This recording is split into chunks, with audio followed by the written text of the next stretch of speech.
Welcome each and every one of you to Virtuousgist Skills, wherever you are. I greet you according to your time. My name is Nancy. In today's Skill Matters, we have a very special African dish for you, and it is called Nkwobi.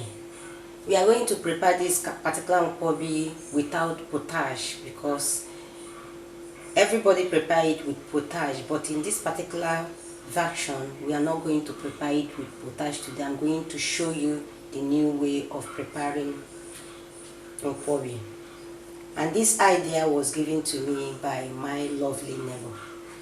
So what we have for the Nkwobi today are our cat foods, our shredded African oil bean, our shredded tapioca,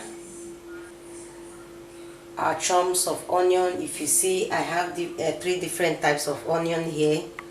I have the one I dice, I have the one I chomps, I have the one I cut like ring. This is my Utazi. If you want to get the real taste of Nkwobi, it must be with Utazi. Some people also use spinach, but for you to get that native and bittery taste, you use Utazi. Though Utazi these days are not as bitter as it was then, but it's also bitter. So other things we have here are our seasoning cube, our Calabash nutmeg. I've blended it already. Our Habanero pepper because I want it spicy. I've diced it already, and our crayfish. I'm using small bit of crayfish and our palm oil. There is another thing we don't have on the table here, which is our salt. We'll be adding salt when the time comes. These things are what are needed in Nkwobi today. So let's get started. Right now, this is my non-stick pan. I don't have a pressure cooker. If you have a pressure cooker, I think a pressure cooker will do it more good than the non-stick pan. But because I'm not using pressure pot, I'm going to give the meat 1 hour. If you are using a pressure pot, you give the meat just 20 to 30 minutes. It will be okay. Alright, so let's cook the meat. And in Nkwobi, you must cook the meat to be very tender so that all the bone will be free, because I'm going to debone it when the time comes, okay? So I add my water. So right now I add my chunks of onion. Yeah, that's the way it's done. I add my seasoning cube.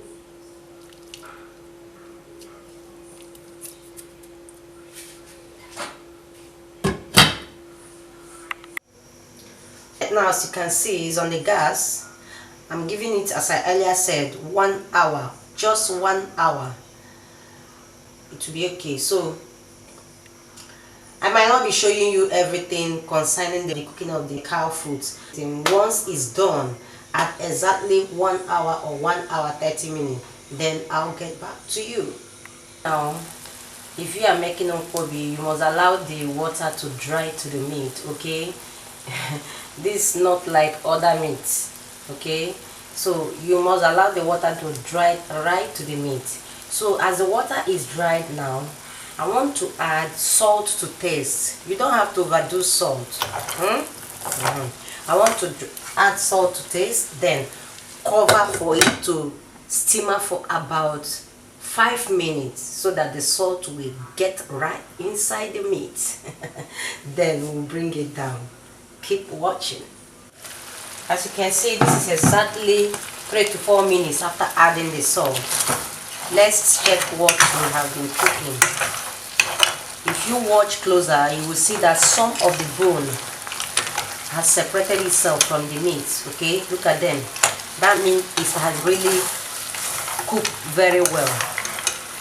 Some of them have separated itself, while some of them are still there. So let's bring it down and cut it little by little to our desired shape. Yeah. So right now I want to bring out the meat so that I can cut them little by little. If you watch, you will see that the water in there is not much. This water, you can still use it and prepare the stock for this Nkwobi. There are different ways of making this Nkwobi, okay? Different good ways of making this Nkwobi. Are you seeing the bones? Because the meat is well cooked. Are you seeing the bone? These are the bones. They have separated themselves from the meat. Look at this. Okay, there is another type of sauce to this Nkwobi. If I want to make it now, I may use this water. But though the water is small, if I wanted that style, I would have allowed more water. I wouldn't have allowed it to dry this way. Okay. So these are my meat. I want to cut them little by little. Okay. Can you see how the meat is cooked? It's very tender. It must be tender. If it is not tender, it is not Nkwobi. I'll leave this bone because it's not big. I'm removing only these two, so these ones I'm going to use them.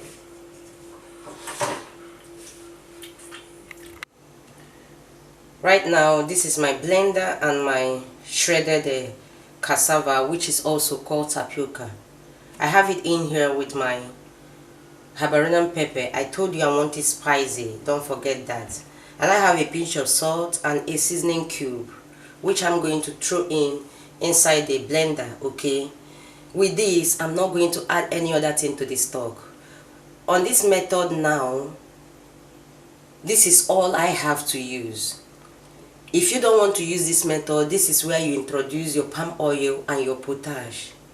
But I don't do that.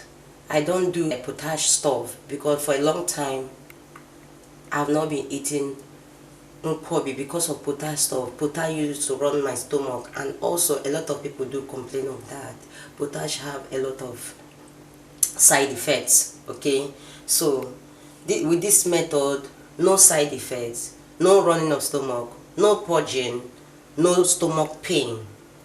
So if you don't still want to use this method, there are a lot of good methods outside potash. You can use your the stock you got from the cow leg, blend it and get your stock for the Nkwobi. Right now we'll start off by blending it. Remember, this is a wet shredded cassava. If you have a dry one, you can soak it with a hot water. Now let's throw in the tapioca.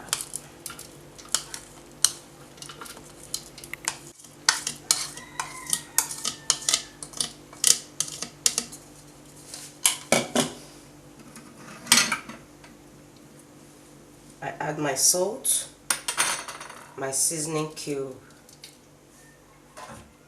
my hot water. You have to mind the way you put water so that you will not overdo water,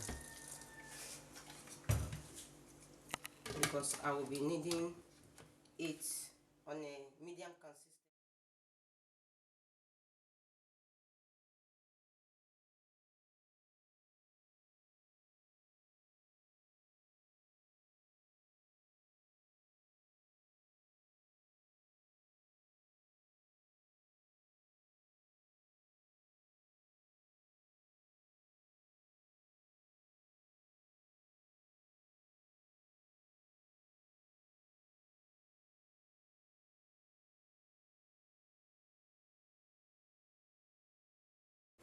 Right now, if you watch closer, you will see that it is smooth, very smooth. So the next thing I will do now is to bring out other of what I need. I'm done with the blending. You see how nice and beautiful it looks like. Done with the blending. This is the tapioca and the Habanero pepper.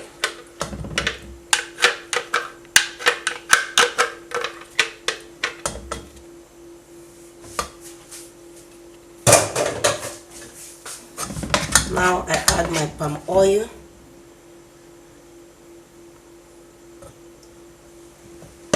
Be very careful with oil so that you don't overdo oil. Okay. I think I'm okay with this oil.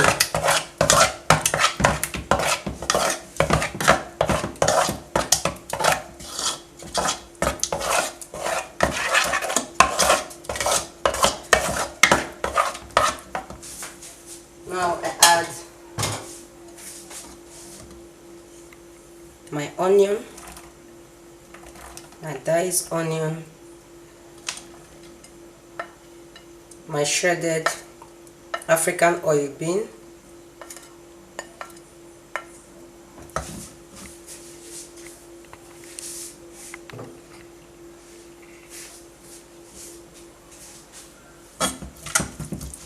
I stir.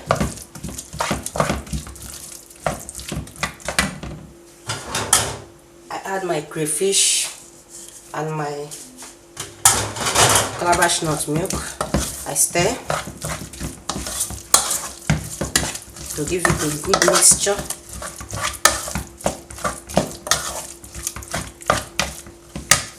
So after the sauce, the mixture, I'll now add my meat.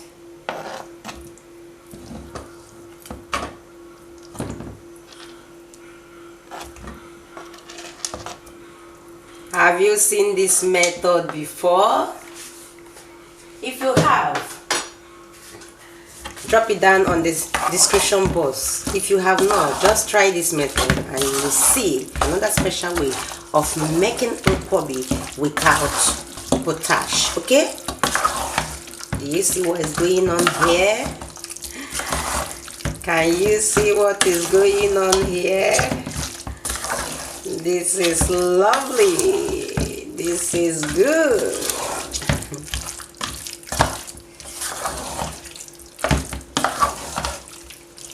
So right now, after giving it a good stir, I will now take it to my gas to steamer for like 3 minutes.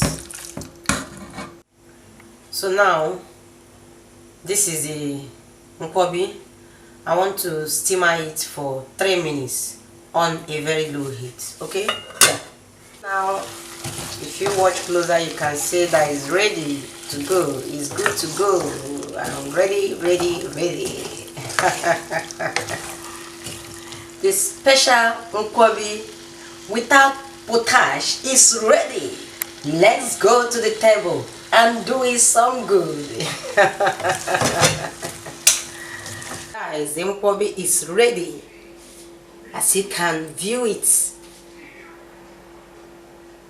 I have set it in my native pot. I don't know what this pot is called anyway in English, but I just gave it native pot. But in my language, it is called oko. Please, what is this pot called in your language? Drop it down on the comment box so that we'll keep the conversation going. Have you subscribed to this channel, you that is watching me? If you have not subscribed to this channel, please subscribe to this channel and help us in your own little way, as we also help you in our own little way by bringing all this stuff to your doorpost every week. Like our video anytime you finish watching our video. Share this video also if you see anything interesting.